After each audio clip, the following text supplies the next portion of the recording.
What if the thing you keep calling your personality isn't actually who you are? Maybe being the responsible one, perfectionist, the person who never asks for help, that isn't simply who you are. Maybe it's who you learn to be when you need to feel safe.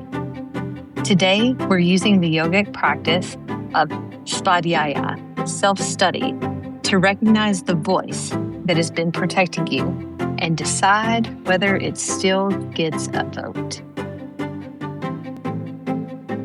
Welcome to the FitZen Project, where you are your most important project.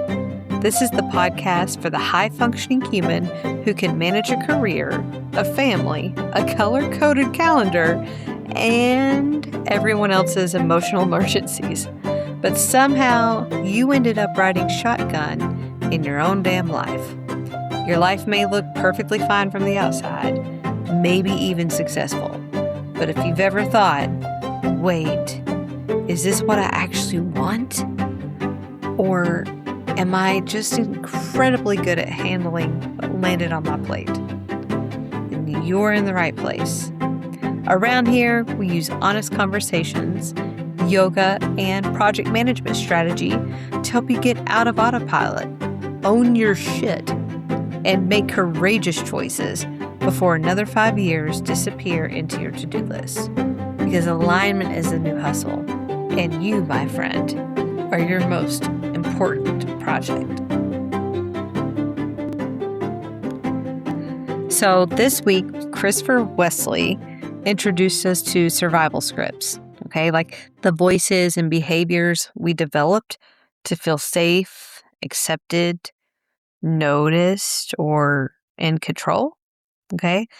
And maybe your script tells you to keep everyone happy, or your script could tell you that you cannot rest until everything is finished, which is hilarious because everything is never finished.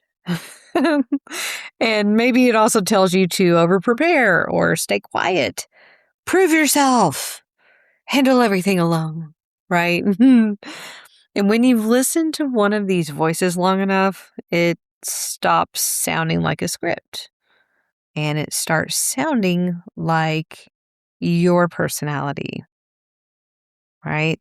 Like, I'm just a perfectionist, or I've always been the responsible one, or I'm not good at asking for help. And here's my favorite. That's just who I am. But is that just who you are? Or is that who you learned to be? Okay, like let's call it a spade a spade. So today I'm going to pull in this yoga practice, and the yogic principle is called svadhyaya. Now I'm going to break this down. Svad, ya, ya. And that simply means self-study. So svadhyaya isn't about judging yourself or diagnosing yourself or turning every childhood memory into a 3-hour investigation. It's actually the practice of observing yourself honestly. Like, be the actual mirror, right? Observe yourself honestly enough to recognize what is driving your choices. And that's a big deal. Okay? Like, you cannot change a pattern you can't see. And you cannot choose your response when you're automatically obeying the loudest voice in the room. And even when that voice is inside your own head. Okay? So let's practice. Let's make this a practice. If you're driving, walking, or doing anything that requires your attention, keep your eyes open and simply listen. Okay? Otherwise, I want you to find a comfortable position. And you can sit in a chair with your feet on the ground or on your mat, or lie down with your knees bent and plant your feet, But get in a comfortable position and let your hands rest somewhere easy. And if it feels comfortable, close your eyes or soften your gaze. I want you to take a deep breath in through the nose and let it flow out through the mouth. Again, breathe in and exhale. And allow your breathing to settle into a natural rhythm.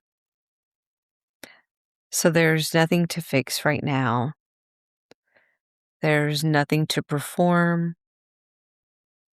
And you don't even have to be good at this. Okay? So for the next few moments, your only job is to notice. Bring to mind a recent situation that created tension in you.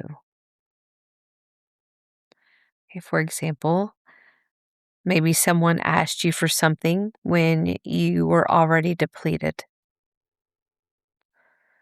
Mm, Maybe you wanted to share an idea but stopped yourself. Maybe you made a mistake.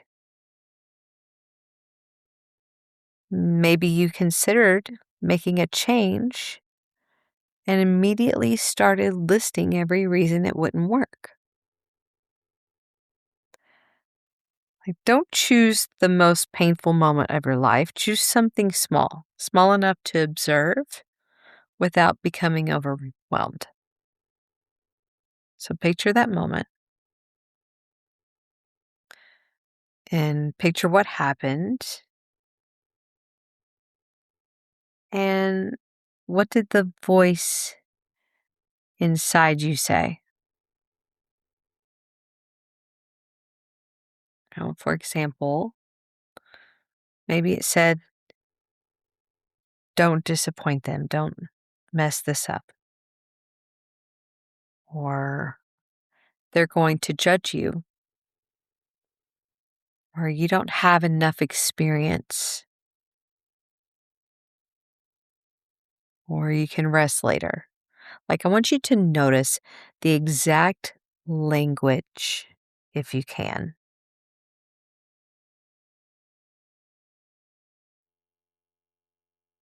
And now notice the tone. Does that voice sound critical or urgent, afraid, controlling? Does it sound like you or does it remind you of someone else?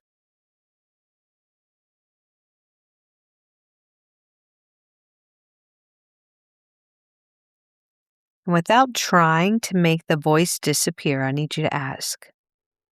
Ask the voice, what are you trying to protect me from?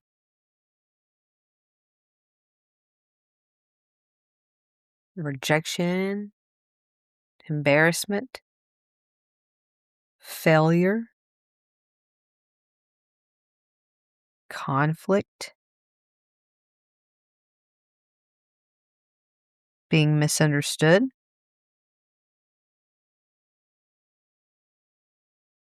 Feeling like you aren't enough? Like, don't force the answer, just simply call in. What are you trying to protect me from?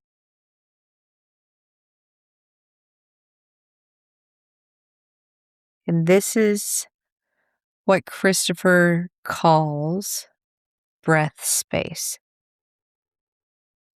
The room to hear what is happening inside you before it makes the decision for you. Okay? So take another slow breath in. And let's let the exhale be slightly longer than your inhale. Again, breathe in. And slowly breathe out. Now let's go back to the voice and let's ask yourself, is this voice helping me in this moment? Not has it ever helped me or is it completely wrong? I just need to know, you just need to know, do I need this protection right now?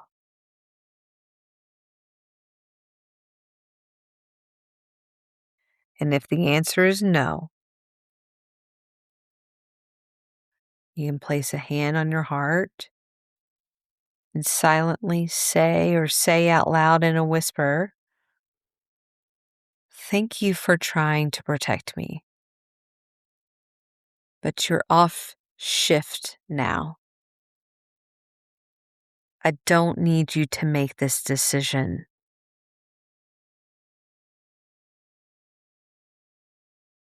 And I want you to notice what happens in your body when you say that. Maybe something softens, or maybe nothing changes. But the goal isn't to silence it forever. The goal is to recognize that the voice exists. And hearing it does not require obeying it.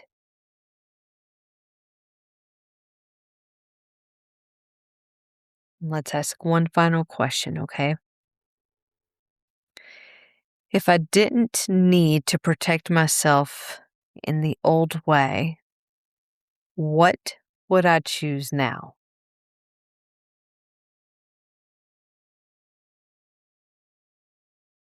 Okay, so maybe you would say no or ask for help. Maybe you would submit your application before it feels perfect. What if you could rest without earning it first?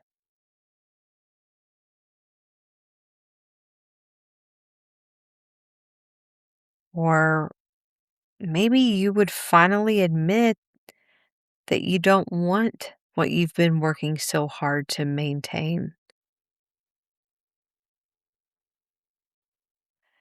And it's okay to also let the answer be small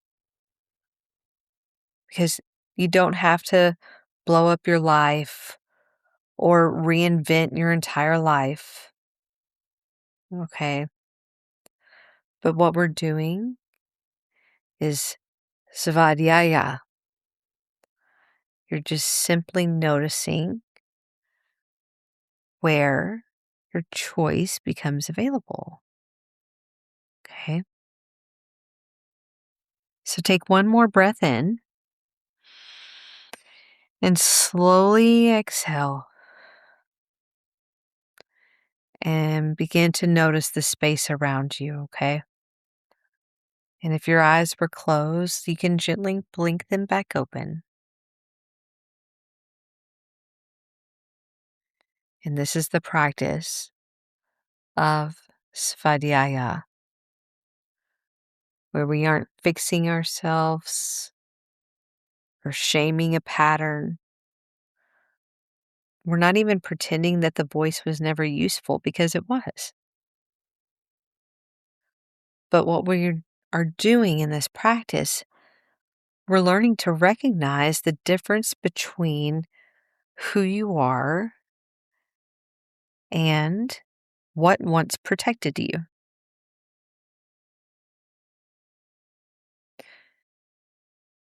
And your practice this week is to catch the script once, right?